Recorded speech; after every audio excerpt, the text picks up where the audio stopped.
ಜೊತೆಗೆ ಈ ಕುಮಾರ್ ಅನ್ನುವಂಥವ್ರು ಯಾರು? ಈ PA ಕುಮಾರ್ ಇದರಲ್ಲ ಯಾರು? ಸಿದ್ದರಾಮಯ್ಯನವರ ಆಪ್ತ ಕುಮಾರ್.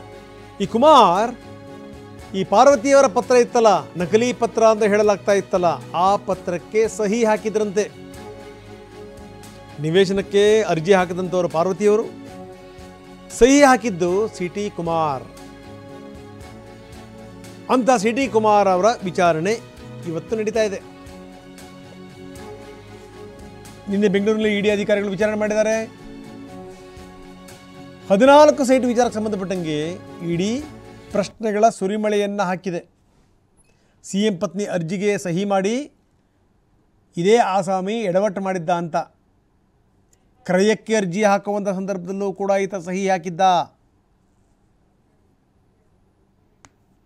CM ಪತ್ನಿ ಕೇಳಿದ 13 ಸೈಟು, ಖಾತೆ ಆಗಿದ್ದು 14 ಸೈಟು.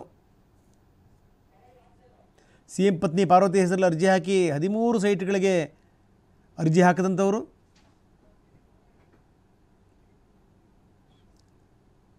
ಬನ್ನಿ, ನಮ್ಮ ಪ್ರತಿನಿಧಿ ದಿಲೀಪ್ ನಮ್ಮೊಂದಿಗೆ ದೂರವಾಣಿ ಸಂಪರ್ಕದಲ್ಲಿದ್ದಾರೆ. ದಿಲೀಪ್, ಈ ಕುಮಾರ್ ಏನಿದು, ಯಾಕಂದರೆ ಇಲ್ಲಿ ಕೆಲವೊಂದಿಷ್ಟು ಗೊಂದಲಗಳಿವೆ. ಯಾಕಂದರೆ ಈ ಅವರ ಪತ್ರಕ್ಕೆ ಇವ್ರು ಹೆಂಗೆ ಸಹಿ ಹಾಕಿದ್ರು, ಏನಾದರೂ ಈ ಸಾಕ್ಷಿಯಾಗಿ ಸಹಿ ಹಾಕಿದ್ದ, ಏನು ಈತನ ವೃತ್ತಾಂತ ಏನು, ಈತನ ಹಿನ್ನೆಲೆ ಏನು, ಜೊತೆಗೆ ಈತ ಮಾಡಿದಂಥ ಎಡವಟ್ಟುಗಳೇನೇನು?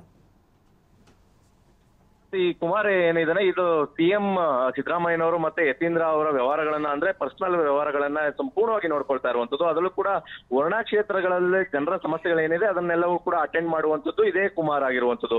ಈ ಕಾರಣದಿಂದಾಗಿ ಮೈಸೂರಿನಲ್ಲಿ ಈ ಒಂದು 14 ಸೈಟ್ಗಳನ್ನ ಪಡೆದುಕೊಂಡಿದ್ದಂತ ವಿಚಾರವಾಗಿ ಪಾರ್ವತಿ ಅವರ ಏನೆಲ್ಲ ಸೈಟ್ಗಳನ್ನ ಅರ್ಜಿ ಹಾಕಿದ್ರು ಆ ಎಲ್ಲ ಅರ್ಜಿಗಳನ್ನ ಫಾಲೋ ಅಪ್ ಮಾಡುವಂತ ಕೆಲಸ ಎಲ್ಲವನ್ನು ಕೂಡ ಕುಮಾರೇ ಮಾಡಿರುವಂತದ್ದು. ಯಾಕಂದ್ರೆ 2014 ಸಂದರ್ಭದಲ್ಲಿ ಅರ್ಜಿ ಹಾಕಿದಂತ ಸಂದರ್ಭದಲ್ಲಿ ಸಹಿ ಹಾಕಿರುವಂತದ್ದು, ಮತ್ತೆ ಇಂಬರ ಬಂದ ಸಂದರ್ಭದಲ್ಲಿ ಕೂಡ ಈತನೇ ಸಹಿ ಆಗಿರುವಂತದ್ದು. ಯಾಕಂದ್ರೆ ಎಲ್ಲದಕ್ಕೂ ಕೂಡ ಸಹಿ ಮಾಡ್ಬೇಕಾಗಿದ್ದಂತೂ ಪಾರ್ವತಿ ಅವರು ಸಹಿ ಮಾಡ್ಬೇಕಾದಂತ ಸ್ಥಳಗಳಲ್ಲೆಲ್ಲ ಕೂಡ ಕುಮಾರ್ ಸಹಿ ಮಾಡಿರುವಂತದ್ದು ಸಾಕಷ್ಟು ಅನುಮಾನಕ್ಕೆ ಕಾರಣ ಆಗಿರುವಂತದ್ದು. ಯಾಕಂದ್ರೆ ಮೊದಲಿನಿಂದಲೂ ಈ ಒಂದು ಪ್ರಕರಣದಲ್ಲಿ ಸಿದ್ದರಾಮಯ್ಯನವರು ಪ್ರಭಾವ ಬಳಸಿದ್ದಾರೆ ಅನ್ನುವಂಥದ್ದು ಆರೋಪ ಇರುವಂತದ್ದು. ಅದೇ ಒಂದು ಆರೋಪಕ್ಕೆ ಪ್ರಬಲವಾದಂತ ಸಾಕ್ಷಿ ಅಂತಂದ್ರೆ CT ಕುಮಾರ್ ಮಾಡಿರುವಂತಹ ಸಹಿಗಳು. ಖಾತೆ ಮಾಡಿಕೊಡಿ ಅನ್ನುವಂಥದ್ದು ಪಾರ್ವತಿ ಅವರ ಹೆಸರಿನಲ್ಲಿ ಅರ್ಜಿಯನ್ನ ಹಾಕ್ತಾರೆ. ಅರ್ಜಿ ಹಾಕಿದ ಕೊನೆಯಲ್ಲಿ ಸಹಿ ಮಾಡುವಂತ ವ್ಯಕ್ತಿ CT ಕುಮಾರ್ ಆಗಿರುವಂತದ್ದು. ಯಾಕಂದ್ರೆ CT ಕುಮಾರ್ ಸಹಿ ಮಾಡಬಾರ್ದಿತ್ತು, ಅಲ್ಲಿ ಪಾರ್ವತಿ ಅವರು ಸಹಿ ಹಾಕ್ಬೇಕಾಗಿತ್ತು. ಖಾತೆ ಮಾಡ್ಕೊಡಿ ಅನ್ನುವಂಥದ್ನ ಮನವಿಯನ್ನ ಪಾರ್ವತಿ ಅವರ ಮಾಡುವ ಬದಲಾಗಿ CT ಕುಮಾರ್ ಮಾಡಿರುವಂತದ್ದು ಎಷ್ಟರ ಮಟ್ಟಿಗೆ ಸರಿ? ಈ CT ಕುಮಾರ್ ಕೂಡ ಇದರಲ್ಲೂ ಕೂಡ ಒಂದು ತಪ್ಪಿರುವಂತದ್ದು. 13 ಖಾತೆಗಳನ್ನ ಮಾಡ್ಕೊಡಿ, ಅಂದ್ರೆ 13 ಸೈಟ್ಗಳಿಗೆ ಖಾತೆ ಮಾಡ್ಕೊಡಿ ಅನ್ನುವಂಥದ್ದು ನಿಟ್ಟಿನಲ್ಲಿ ಅರ್ಜಿಯನ್ನ ಕೊಟ್ಟಿರುವಂತದ್ದು. ಆದ್ರೆ ಅದಕ್ಕೆ ಬದಲಾಗಿ ಮೂಢ ಅಧಿಕಾರಿಗಳು 14 ಸೈಟ್ಗಳನ್ನ ಕೊಟ್ಟಿರುವಂತದ್ದು. ಇಲ್ಲಿ ಒಂದು ರೀತಿಯಲ್ಲಿ ಸ್ಪಷ್ಟವಾಗಿ ಗೊತ್ತಾಗ್ತಾ ಇದೆ ಮೂಢ ಅಧಿಕಾರಿಗಳು ಮತ್ತೆ ಇವರ ನಡುವಿನ ಅಡ್ಜಸ್ಟ್ಮೆಂಟ್ ಎಷ್ಟರ ಮಟ್ಟಿಗಿದೆ ಅನ್ನುವಂಥದ್ದು. ಯಾಕಂದ್ರೆ ಕೇಳಿದ್ದೆ 13 ಸೈಟು, ಆದ್ರೆ ಇವರು ಖಾತೆಯನ್ನ ಮಾಡ್ಕೊಂಡಿರುವಂತದ್ದು 14 ಸೈಟ್. ಅದು ಹೇಗೆ ಸಾಧ್ಯ ಅನ್ನುವಂಥದ್ದು? ಯಾಕಂದ್ರೆ ಅರ್ಜಿ ಹಾಕುವ ಸಂದರ್ಭದಲ್ಲಿ ಇಂತಿಂತ ಸೈಟ್ಗಳನ್ನ ಕ್ರಯ ಆಗಿದೆ, ಈ ಒಂದು ಸೈಟ್ಗಳಿಗೆ ನಮ್ಗೆ ಖಾತೆ ಮಾಡ್ಕೊಡಿ ಅನ್ನುವಂತ ನಿಟ್ಟಿನಲ್ಲಿ ಅರ್ಜಿ ಹಾಕ್ಬೇಕಾಗುತ್ತೆ.